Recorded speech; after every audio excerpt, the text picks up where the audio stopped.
This is the whiteboard chats sessions. I haven't decided what to call it, but I thought about it and I was like, you know what, I need to start it. I don't need a title, but it's a working title, whiteboard sessions.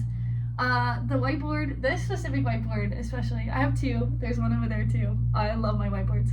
But when I was a coach, I used to teach different like sports psychology or mindset leadership training on my whiteboard. So I would do a little lesson and then write things down, put it on the whiteboard, and then get up in front of my teams and then teach them skills about just how to be a better teammate and just better at life. And so I miss that aspect of coaching a lot, and I wanted to bring it to my new love, my YouTube. So today I wanted to talk about how do I make friends as an adult. Okay, that is our question that we are answering today. I recently have been just very reflective on the impact my friends have had on my life, and recently as well as long term, looking back on when I was a child and a teenager and high schoolers and college and 20s, and now I'm 29, almost 30, trying to figure out what it looks like to make friends as an adult, because friendships have impacted my life so much. And changed me and moved me in ways that really made me who I am. And so I wanted to start talking about what that's been looking like for me, because I am really happy with the people that are in my friend group right now, the people that I hang out with and spend a lot of time with, and then trying to navigate what that looks like in adulthood with jobs and maybe families or other friends or whatever it may be, that it's hard to find time to get with your friends. So I put together some of my thoughts because I had some people asking how I make friends as an adult, and it's been a process. It really has, and I can't lie to you, it has been a process, but of learning myself and who I am and the things that I enjoy, and then I have been able to find people who also enjoy those things, that I can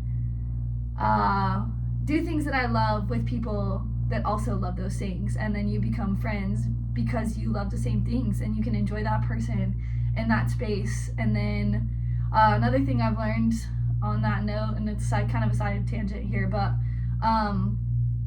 it's important to keep those boundaries around the friends too, because sometimes they're very enjoyable to hang out with in one space and then maybe not in another space. The first thing that I started to do was to do things like I was talking about, do things that I wanted to do. So I had to learn what that looked like for me. So maybe I saw an event in the St. Augustine newsletter that I was like, yeah, I really want to go to that.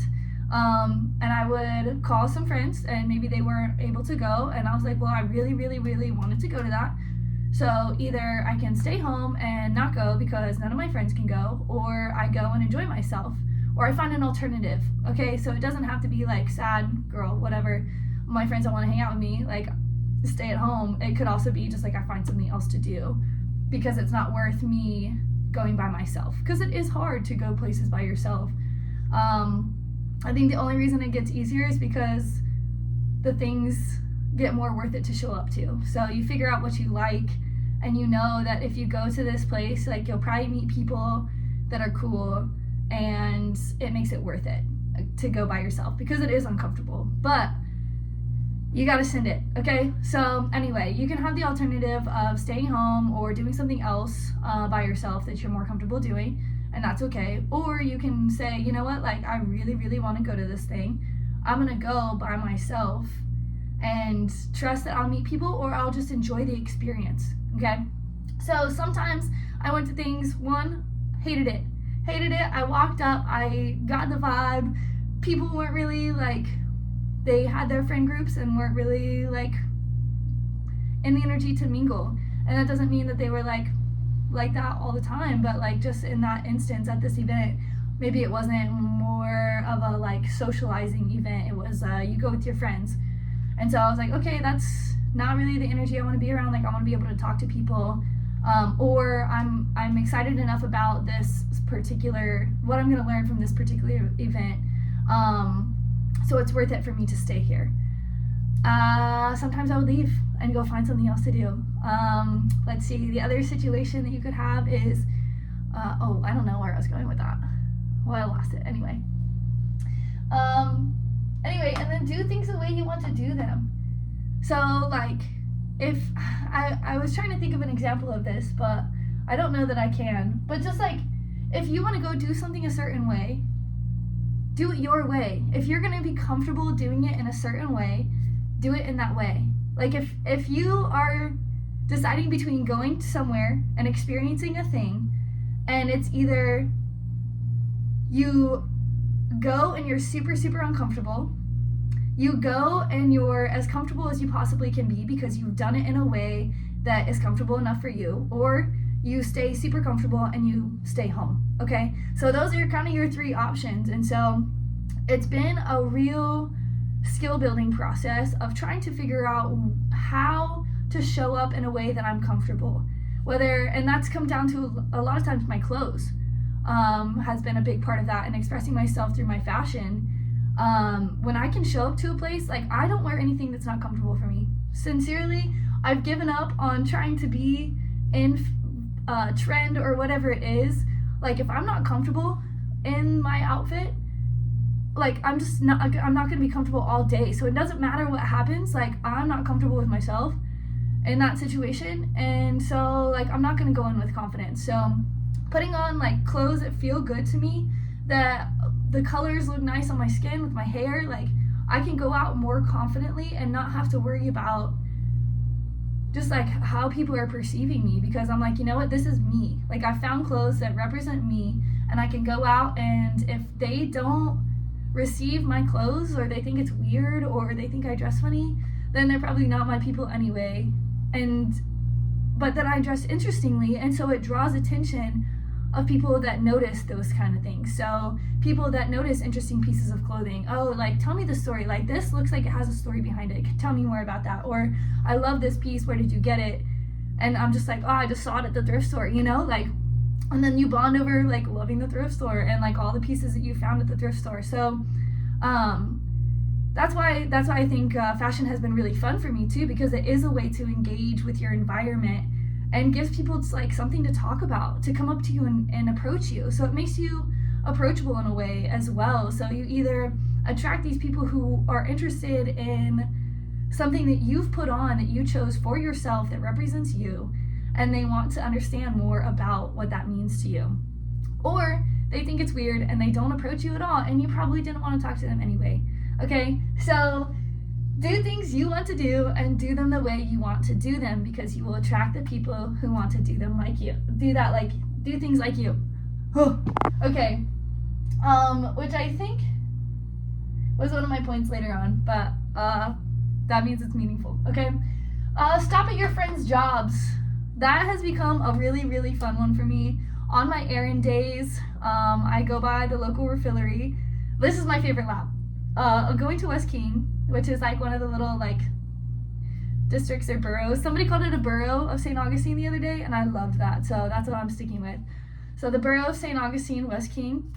When I go over there, I go to the local refillery to get, like, spices, tea, soaps, whatever I need to refill that day. And then I take my little bag and I go across the street to Great Goods, where my friend Georgia works, and so I get to see her and just catch up with her for a little bit. Sometimes she's busy, sometimes she's not. Sometimes it's a 5-minute conversation, hug, and get out of there. Sometimes I shop around and we chat, and we'll sit behind the desk for 2 hours and catch up, just depending on where we're at that day. And it's just a beautiful way to, like, connect with her again. And even though she has that baby, you know, like, she's there all the time, I'm busy doing whatever. But when I can set aside the time to run by her shop, like, I know she's going to be there. If I'm not there, she's there, you know? And so, like, that's a really fun way to stay connected to your friends. In a similar vein, shop local and frequent the same places. So during the Night of Lights, I could not be bothered to go anywhere. There was so much traffic. There was so many people everywhere you went. It was chaos. Locals are pissed off. Tourists don't know how to drive. It's a disaster. So I was like, okay, I don't care if I have to pay more to bike to the chop shop, which is, like, they have produce, they have meat, they have enough to, like, groceries that, like, I wouldn't have to necessarily drive to Winn-Dixie down the road and get in the mess. So I would bike over there, which was like also dangerous. I ate shit on my skateboard one time going over there, but anyway, because of traffic. But anyway, yeah, so like I started shopping local though. I started shopping local if I wanted. There's a soup place across the street, so like when it started getting colder or I got sick, I went across the street and got soup, and just like making those interactions over and over and over again, I started to develop relationships with the people that were working, which in my neighborhood and in my area are all very local individuals and people who their stores and their products are craft, you know, people who really care about what they do. So with the chop shop, like it's organic, it's like real meat and real vegetables that are in season. And so like when I go there, it's like something that's picked out for like the health of the consumer, you know? And so I feel really good about the products that I'm getting. I go in and I talk to friends, people who have become my friends, you know? And I know the product that I'm getting is good for me.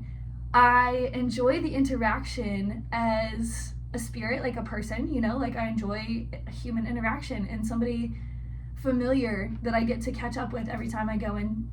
And then like you just get to learn, like they're more connected to their product. So I learn about where my food comes from. I learn about what it looks like to harvest it. I become more connected to my food. And as I become more connected to my food, I understand what goes into creating that and bringing it to my plate. And the more you appreciate that, the more grateful you are for your food and the more joy it brings you to consume something like that, you know? And so that's a whole thing I didn't even write about this morning before I recorded it. And that's a very important thing to understand and a very rewarding practice. And that's been something that fishing has really blessed me a lot with, is being able to go out and catch my own fish and then come home and like cook it and make myself dinner, and something that I worked for. And I know where it comes from. I saw it come to the boat. I saw like my buddy cut it up, you know, like it's really cool to be that connected to your food. And so when that started permeating the rest of my dietary experience, that's been something that like has helped me understand the importance of the things we put in our body, and the energy really does matter. So all that to say, the more you make connections with specific places that are like especially local, I mean, even Winn-Dixie, like I show up to Winn-Dixie and I make connections with people that I know that like I run into, you know, like, so it doesn't necessarily have to be a local place, because I understand there's, I can't afford to shop at Chop Shop all the time. And that's just the end of the day, that's what it is. It is what it is. But when I can go there, I try to, and I make those connections, you know? So I understand the realistic nature of all of that. But yeah, so making your outings more interactive and relational helps build friendships and like community wherever you go. Second thing, I have been working on improving and like letting it permeate some of my life a little bit more. But it's still like one that's like it's interesting to like create this habit, because it takes a special person, I think, to like, but I think everybody doesn't, like, I don't think people care. Sorry, this is like, I'm jumping back and forth in my head, but like incorporating household projects and adult chores, like doing them together, like it sounds weird, like I'm like to go up to your friend's house and clean, but also like how fun is that, like to crank the music and go help your friend clean their house, and then the next week they go and like you guys go to your house and you clean it, you know? It's just like, it makes sense, because like I live alone and sometimes it's hard to keep my whole apartment clean. Sometimes it is, because I get so busy, and like if you attack it with 2 people or a group of people or whatever, like it takes like not 5 minutes, but like it takes less time and it's more like rewarding, you know? It's not you jamming. I love to jam and clean my house by myself, but you know, stuff like that. But the one thing that like really inspired me into this, I guess like the first like really meaningful one that I did with friends was, oh my god, I forgot to tell you a story. Okay, so this is important. Okay, so this is tying back into point number 1. And this one, I don't know where to start, but I'm gonna start. Okay, I'm gonna start from the beginning. So do things you want to do the way you want to do them. My example for this was going to be when I went to go see Joan Jett. So I have recently started geeking out about rock and roll. I'm starting to play the drums. I love it. I love punk shows. I'm just like, music has become an obsession to me, okay? And like, I don't I don't know how to communicate how deeply I love music. I love music. Okay, and so Joan Jett was coming to this really cool festival, surf pro, like women's event. It's so cool. It's so cool. And it's like a professional women surfers competition, but they have like all kinds of other events for like girls and women, and it's so cool. They have a half pipe there. It's dope. Okay.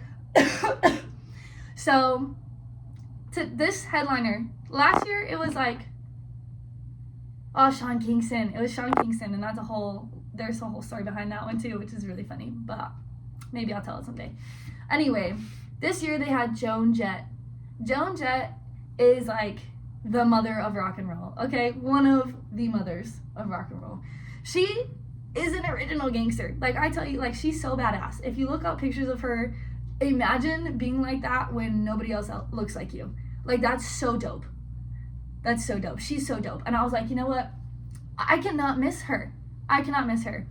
I had recently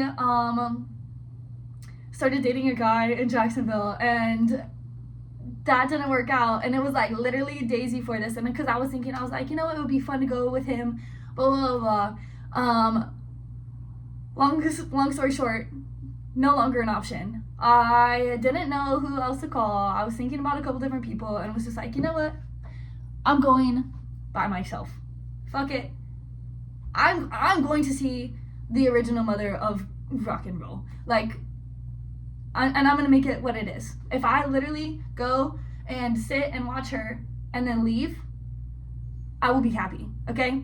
Well, that's what I decided. So I went up to Jacksonville, and I made a couple connections, and I was just kind of. I went to the concert, and I was standing there, and I was like, I'm just gonna get myself as close to the front as possible, cause why not? I'm by myself. Whatever. I want to feel the glow of the goddess on my face. Okay, so I'm working my way up, and I find this space in the middle, and I'm like, this is really nice. Okay, like I'm gonna enjoy it from here for a little while, and then I'll go up when it starts to like build, you know.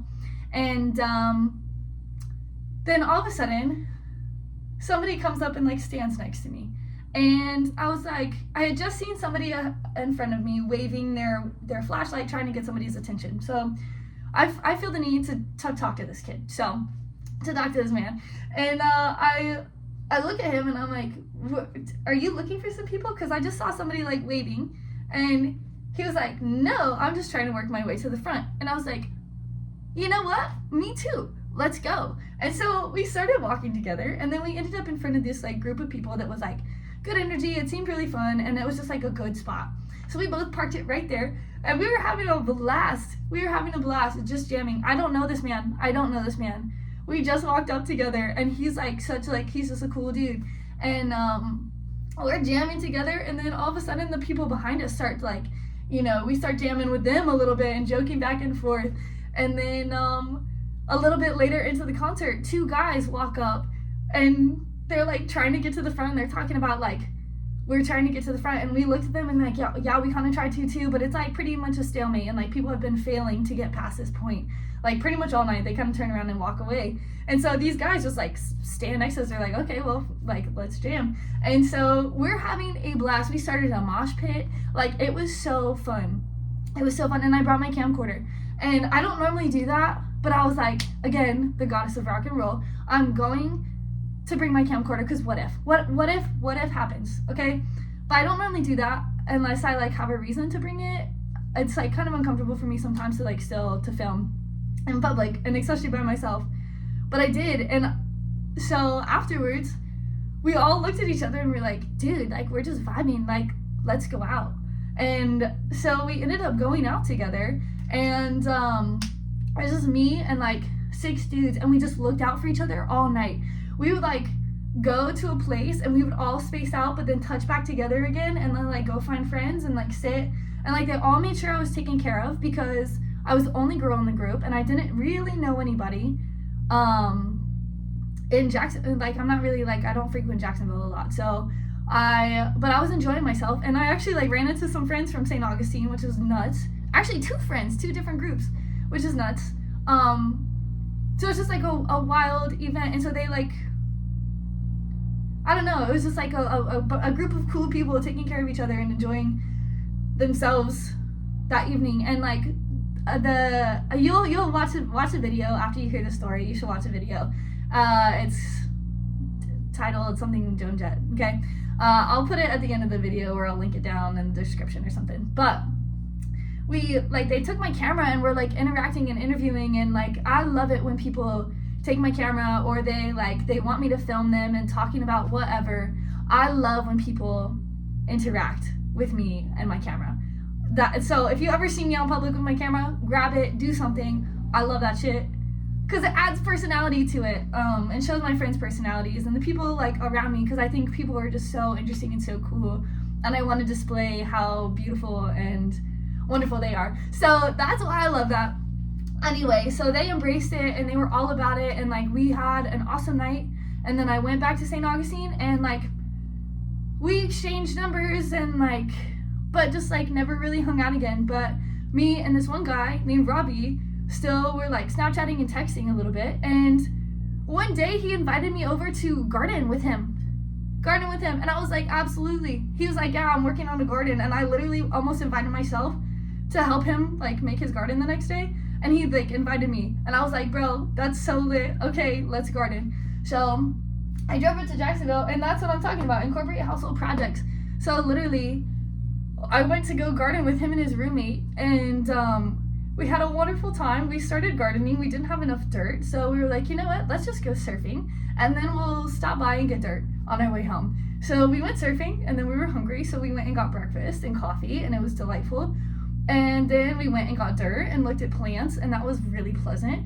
And then we came back to his house, and we dumped the rest of the dirt and planted the little seeds, and it was just, like, so fun. And then, like, I went home, and that was it. That was beautiful, and it was so rewarding. And, like, his roommate is super awesome. He's an artist. He is into fashion. We talked about strength and conditioning, which I don't get to talk about enough, and I love talking about that. And so it was, like, a really cool connection to make through another friend that I've made through doing things the way that I wanted to do it. And so that was something that I really enjoyed, and I hope to continue to have projects with my friends. And it's a little cold out right now because I've been wanting to redo my kitchen table. So I know, completely. I'm sorry. I need to focus on friends, bro. I was telling a story, though. That was relevant.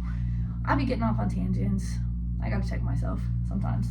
Okay, anyway, so next thing. Start a hobby or learn one from a friend.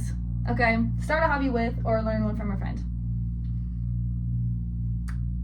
I have been able to successfully improve on hobbies because I have friends that are good at them. Okay?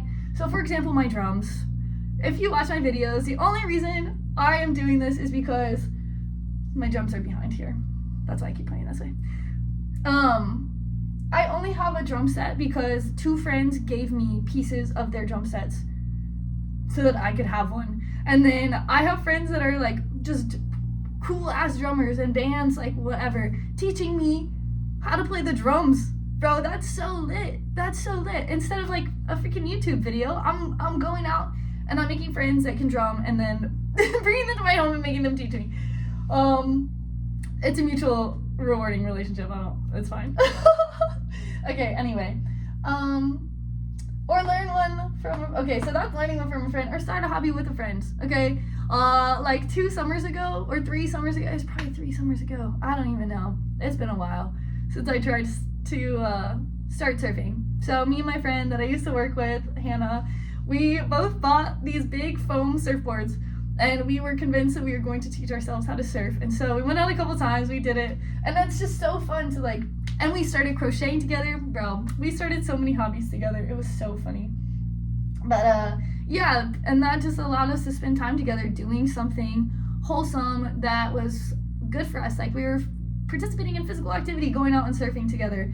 And were we good? No. Am I good now? No. But it was still fun, and it's still fun to just paddle out there in the sunshine in the mornings and start your day that way. That's beautiful. Okay? So start a hobby with or learn one from a friend, and then finally rest together. So I also have some friends that are just really nice to rest with. So like we'll go over to each other's houses and just sit on the couch and chill and catch up and tell each other stories and laugh and not do a damn thing, not move a muscle. And it is so nice to be able to just like not have to do anything with them, because some friends are doing friends, like you have to be out and about with them, and that's totally fun. And then you need friends like that, but you also need friends that you can rest with. So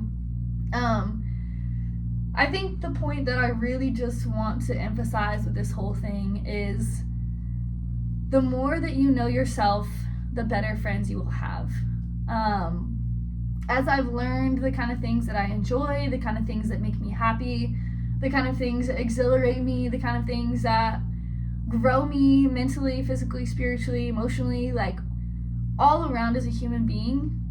And then learning the things that I don't like. I've also learned a lot of shit that I don't like, and that's not fun, but it's part of it. And then I know that if those opportunities come up, I don't enjoy those, so why would I go? Why would I waste my time? I have precious little time in between working and recording and whatever else I'm doing with my life, and I have lots of friends that I like to, and lots of hobbies.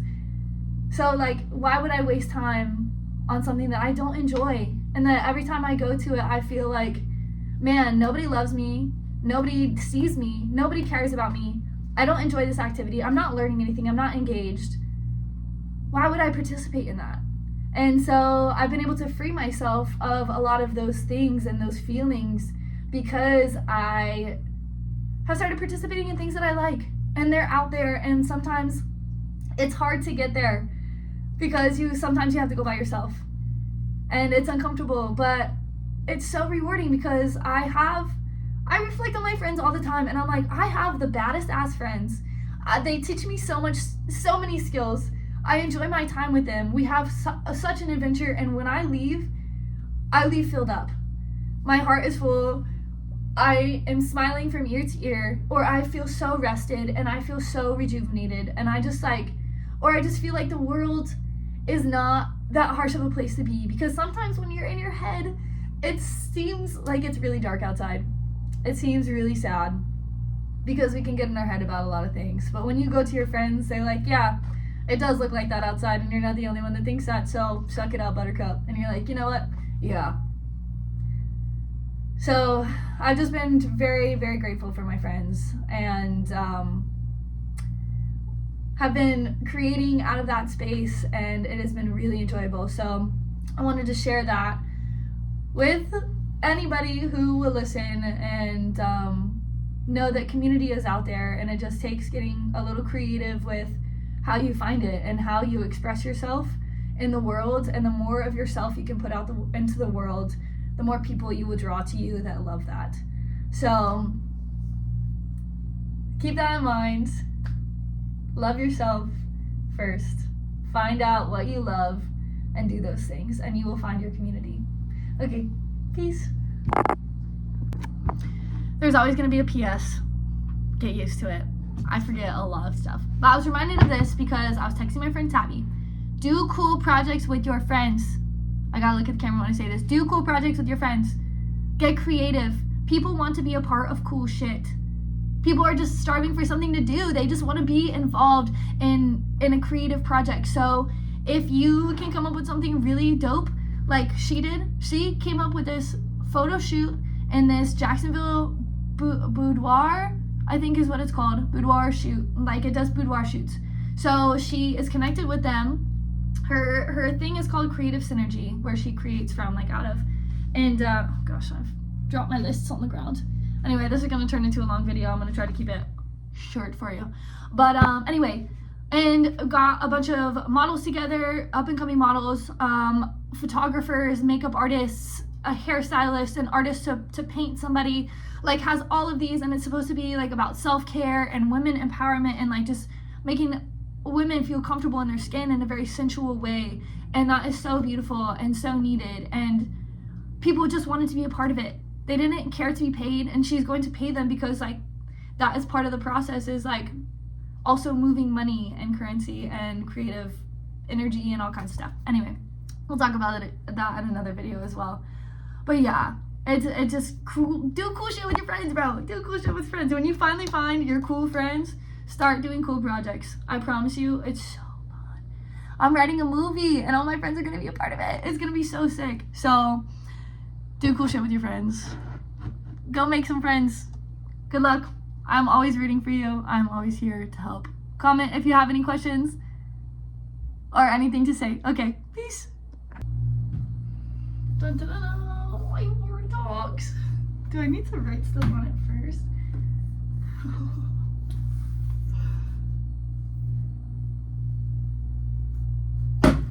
So this is what I'm talking about. Okay. Maybe I need to get the smart whiteboard, or should I? Maybe I write on it like this.